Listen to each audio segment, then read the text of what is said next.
Assalamualaikum warahmatullahi wabarakatuh. Kami dari kelompok 9 yang terdiri dari Sridaya Mareta dengan NIM 19059107 dan Takbiratul Habibullah dengan NIM 19059109 akan mempresentasikan pengidentifikasian risiko dan kerugian potensial. Yang pertama adalah pengidentifikasian risiko.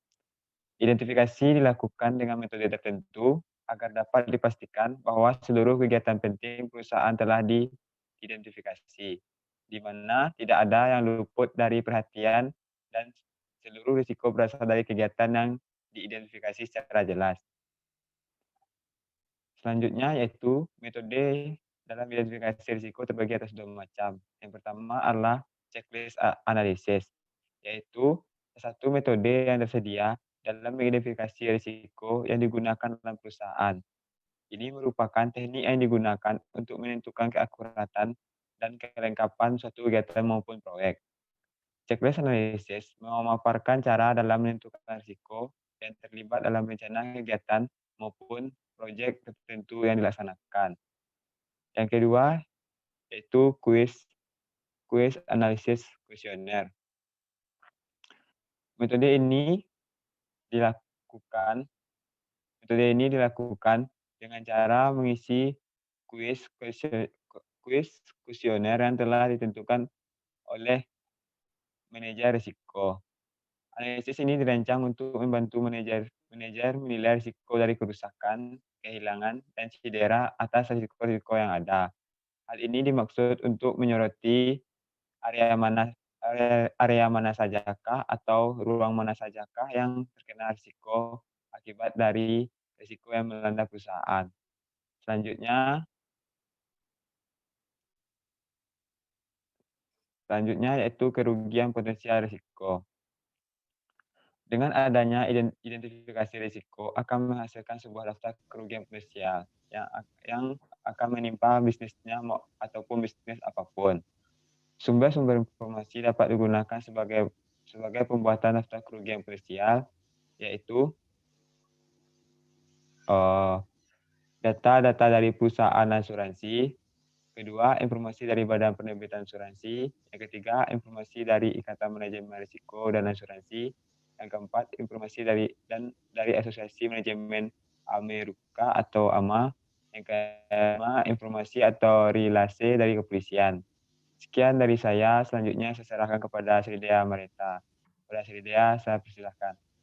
Baiklah, saya akan melanjutkan presentasi yang telah disampaikan oleh Takbir. Selanjutnya itu kerugian potensial. Klasifikasi kerugian potensial yang pertama yaitu kerugian atas harta kekayaan. Seluruh kerugian potensial yang dapat menimpa setiap bisnis dan pokoknya dapat diklasifikasikan ke dalam yang pertama yaitu yang tadi seperti saya katakan sebelumnya, kerugian atas harta kekayaan. Terbagi atas kerugian langsung yaitu kerugian yang langsung dapat dihubungkan dengan biaya pengganti atau perbaikan terhadap harta yang terkena peril atau gedung yang terbakar, peralatan yang dicuri. Yang kedua yaitu kerugian tidak langsung, yaitu kerugian yang tidak dapat secara langsung dihubungkan dengan peril yang terjadi, yaitu kerugian yang diakibatkan oleh rusaknya barang yang terkena peril. Contoh, bahan-bahan yang disimpan dalam lemari pendingin atau cold storage karena tidak berfungsinya alat pendingin akibat gardu listriknya rusak bisa petir.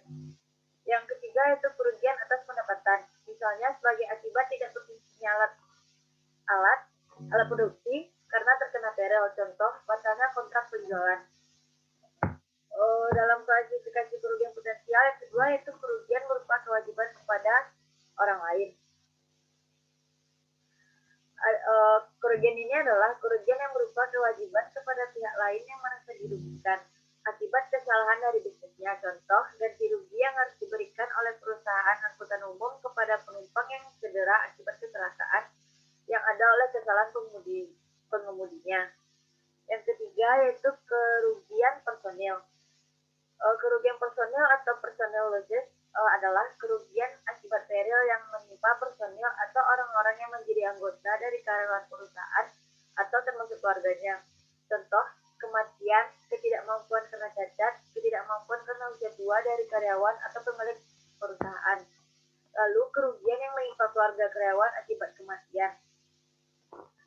Selanjutnya, manfaat kerugian potensial. Daftar yang pertama itu daftar yang menunjang pencapaian berbagai tujuan yang berkaitan dengan pengelolaan bisnis pada umumnya. Yang kedua, yaitu dapat mengumpulkan informasi dari perusahaan lain yang mungkin ada kaitannya dengan aktivitas bisnisnya. Sekian dari saya kembalikan pada Kak.